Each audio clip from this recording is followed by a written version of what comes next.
بسم اللہ الرحمن الرحیم۔ السلام علیکم، میں ہوں شکیر ملک۔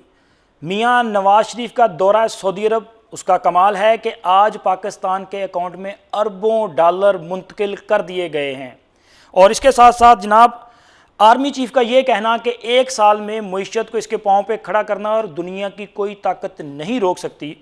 کیا اس کا مطلب یہ ہے کہ انتخابات ایک سال کے لیے ملتوی ہونے جا رہے ہیں، یا معاملہ کچھ اور ہے؟ اور اس کے ساتھ ساتھ گرین ریولوشن میں خلیجی ممالک کا کردار کیا ہے،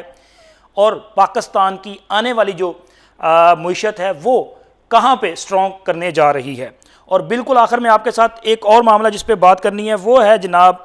عمران خان کا دورہ بنی گالہ اور ملاقاتوں کا پروپیگنڈا۔ یہ ماجرا کیا تھا، اور کون سی ملاقات ہوئی اور کون سی ملاقات نہیں ہوئی، اور عمران خان نے ان ملاقاتوں سے کیا کچھ حاصل کیا؟ تو سب سے پہلے بات کریں گے جناب آرمی چیف کا یہ جو کہنا ہے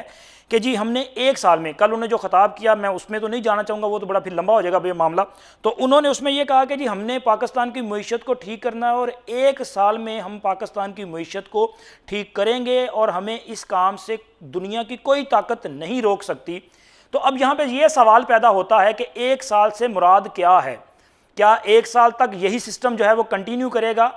یہی حکومت کنٹینیو کرے گی، یا کہ حکومت چینج ہونے کے بعد بھی یہ پالیسیز جو ہیں وہ اسی طرح سے کنٹینیو کریں گی؟ اگر الیکشن ہو جاتے ہیں اور کوئی اور پولیٹیکل پارٹی جو ہے وہ برسر اقتدار آتی ہے تو کیا اس وقت حالات چینج ہو جائیں گے؟ تو میرا یہ خیال یہ ہے کہ اس سے جو واضح اشارے ملتے ہیں وہ ایک تو یہ ہیں کہ شاید یہ حکومت جو ہے اس کی اسمبلی کی مدت بڑھا دی جائے، کیونکہ راجہ ریاض جو کہ اس وقت اپوزیشن لیڈر ہیں انہوں نے بھی یہ آفر کی، بلکہ اشارہ بھی دیا کہ معیشت کو اپنے اس کے پاؤں پہ کھڑا کرنے کے لیے، معیشت کی بحالی کے لیے ہم حکومت کا ساتھ دینے کے لیے تیار ہیں، اور اس اسمبلی کی مدت آئین کے مطابق ایک سال تک بڑھانے کے لیے فیور دینے کے لیے تیار ہیں۔ لیکن دوسری طرف پی ڈی ایم میں بھی اس معاملے پہ جو ہے وہ ایک ڈیفرنٹ ویو نظر آتا ہے، جیسے کہ مولانا فضل الرحمان کہہ بھی چکے ہیں، اور وہ بھی چاہتے ہیں کہ شاید اس اسمبلی کی جو مدت ہے اس کو بڑھا دیا جائے۔ لیکن آصف علی زرداری کا موقف کچھ اور ہے، اور میاں نواز شریف بھی آصف علی زرداری کے موقف کے قریب ترین ہیں۔ یہ جو دو بڑے رہنما ہیں ان کا یہ خیال ہے کہ اسمبلی کی مدت نہ بڑھائی جائے، اس کے سیاسی جو ہے وہ قیمت ہوگی جو کہ ادا کرنا پڑے گی، تو لہٰذا اس کی مدت کو نہ بڑھایا جائے بلکہ آئین کے اندر رہتے ہوئے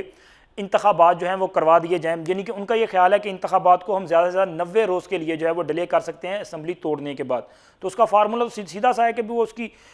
مدت ختم ہونے سے پہلے اس کو ڈیزالو کر دیا جائے، چند دن پہلے، یعنی کہ 13 کو ہے تو پھر ایک دو دن پہلے ڈیزالو کر دیا جائے۔ لیکن اگر آرمی چیف صاحب کی اس بات کو دیکھا جائے تو پھر اس سے یہ واضح اشارہ ہے کہ اگر اسمبلی کی مدت نہیں بڑھائی جانی، اور اس میں خود پی ڈی ایم میں بھی اختلاف موجود ہے، اور نئی نگران سیٹ اپ آنا ہے، تو پھر یہ لگتا ہے کہ نگران سیٹ اپ کی مدت جو ہے وہ بڑھ جائے گی۔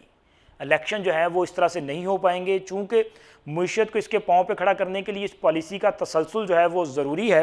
تو تاثر پھر یہی ابھرے گا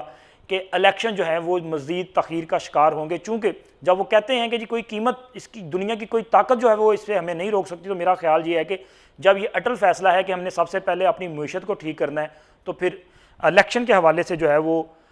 کچھ بہتر صورتحال دکھائی نہیں دیتی۔ اب اس کے بعد جناب بات کریں گے اسی سے ریلیٹڈ گرین ریولوشن میں جو خلیجی ممالک ہیں ان کا کردار۔ یہ جو حکومت کی طرف سے کل انیشیٹو لیا گیا گرین انقلاب کے حوالے سے، یہ تقریباً 1960 کے بعد دوسری بار جو ہے وہ گرین ریولوشن کی طرف ہم جا رہے ہیں۔ یعنی کہ پاکستان ایک زرعی ملک ہے، اور کہا جاتا ہے کہ پاکستان کی معیشت میں زراعت جو ہے وہ ریڑھ کی ہڈی کی حیثیت رکھتی ہے، لیکن بدقسمتی سے ہم نے کبھی بھی زراعت پر وہ فوکس نہیں کیا جو کرنا چاہیے تھا، بلکہ پاکستان کی جو زرعی رقبہ جات ہے اس کو سوسائٹیز کے نام پر، یہ ہاؤسنگ سوسائٹیز کے نام پر جو ہے یہ وہ کیا کہتے ہیں کھایا جا رہا ہے، اس کو آپ اس کو خود اپنے ہاتھوں سے تباہ کر رہے ہیں۔ تو آنے والے وقت میں جب یہ سوسائٹیز اتنی پھیلتی جائیں گی تو پھر آنے والے وقت میں ہماری جو فوڈ سیکیورٹی ہے اس کا کیا ہوگا، ہماری خوراک کی ضروریات جو ہے وہ کہاں سے پوری ہوں گی؟ تو اس لیے اس طرف سوچا جانا انتہائی ضروری ہے۔ لیکن میرا یہ خیال ہے کہ اس کے ساتھ ساتھ ہمیں یہ جو ایک اژدہا بن چکا ہے نا یہ ہاؤسنگ سوسائٹیز، یہ جو پھیلتی جا رہی ہیں، اور یہ زیادہ تر شہروں میں جو زرعی زرخیز رقبہ ہے اس کو اپنی لپیٹ میں لے رہی ہیں. پیسے کی جو بھوک ہے وہ بڑھتی جا رہی ہے, تو اس کو کنٹرول کرنے کی بھی ضرورت ہے. اس حوالے سے بھی کوئی انقلابی اقدام جو ہے وہ کیا جانا چاہیے, اور اس کے حوالے سے کوئی بند بنانا چاہیے کہ یار بس اب بہت ہو گیا, یہ آپ اس طرح سے پلاٹوں کی کٹنگ کر کر کے یہ زمین ختم کرتے جائیں گے تو پھر وہ پنجابی کہتے ہیں نا کہ یہ زمین ہی موقع کی کھانا پھر کتوں ہے, تو یہ ہو جائے گا. لیکن اس کے ساتھ ساتھ خلیجی ممالک, چونکہ یہ جو نیا پروگرام ہے اس میں خلیجی ممالک کی سب سے زیادہ انویسٹمنٹ جو ہے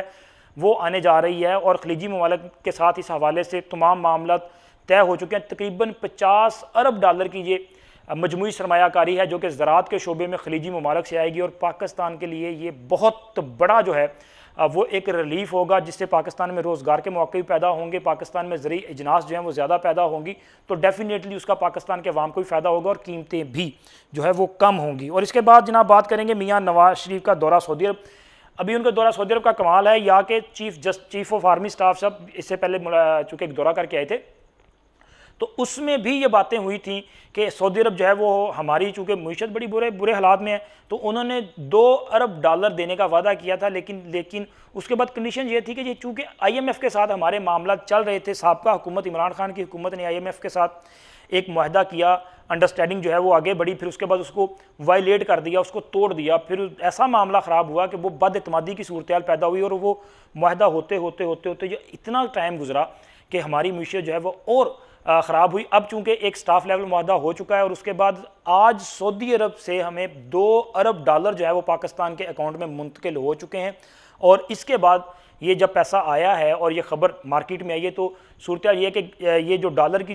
قیمت ایک بار پھر اوپر جا رہی تھی وہ رکی ہے بلکہ نیچے آئی ہے. تو میرا خیال ہے یہ تو شاید چلتا رہے گا ڈالر کا معاملہ جب تک ہماری جو معیشت ہے وہ بہتر نہیں ہوگی, ہمارا جو زر مبادلہ کے ذخائر ہیں وہ سٹرونگ نہیں ہوں گے, تو یہ تو اس طرح چلتا رہے گا. لیکن فی الوقت $2 ارب آئے ہیں, اور آنے والے دنوں میں $1 ارب جو ہے وہ ہمیں UAE سے بھی ملنے کی امید ہے کہ اگلے چند روز میں وہاں سے بھی یہ جو $1 ارب ہے وہ آ جائے گا. اس طرح سے $3 ارب جو ہیں وہ پاکستان کے خزانے میں آئیں گے, اور اسی طرح سے $3 ارب یہ IMF کا پروگرام ہے اس سے آئیں گے, تو پاکستان کی جو معیشت ہے اس کو سانسیں جو ہے وہ وینٹیلیٹر پہ جو تھی اس کو سانسیں ملنا جو ہے وہ شروع ہو جائے گی. اور اس کے بعد جناب بالکل آخر میں بات کرنی ہے بریکنگ نیوز یہ ہے کہ جی عمران خان صاحب بنی گالا جاتے ہیں. اب بنی گالا تو وہ گئے تھے اپنے وہ جو کیسز ہیں جو کل انہوں نے بھگتائے ہیں وہاں پہ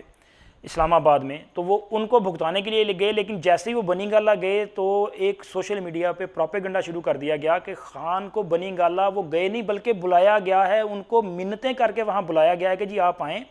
ایک بڑی شخصیت آپ سے ملاقات کرنا چاہتی ہے. اور کہا جا رہا تھا کہ یہ ملاقات جو ہے فائنل ہو چکی ہے, ملاقات ہونے جا رہی ہے, معاملات طے ہو چکے ہیں, سمجھ آپ گئے ہیں کہ کون سی ملاقات ہے. تاثر تھا کہ اسٹیبلشمنٹ کی طاقتور شخصیت سے ملاقات, اور یہ کہا جا رہا تھا کہ یہ معاملہ طے چکے ہیں, خان اور اسٹیبلشمنٹ ایک پیج پہ آ رہے ہیں, اور آنے والا وقت جو ہے وہ خان کا وقت ہے. لیکن کوئی ملاقات نہیں ہوئی, کسی نے پوچھا تک نہیں ہے کہ تسی کدھر آئے ہو. یہ وہاں پہ گئے ہیں, اپنی وہ ویڈیو بنائی ہیں, اپنے کیس بھگتائے ہیں, اور اس کے بعد واپس زمان پارک آ چکے ہیں. بلکہ ملاقات کا تو کہیں دور تک نام و نشان نہیں ہے, بلکہ جن سے ملاقات کرنا چاہتے تھے انہوں نے تو ان کو وہ کیا کہتے ہیں کہ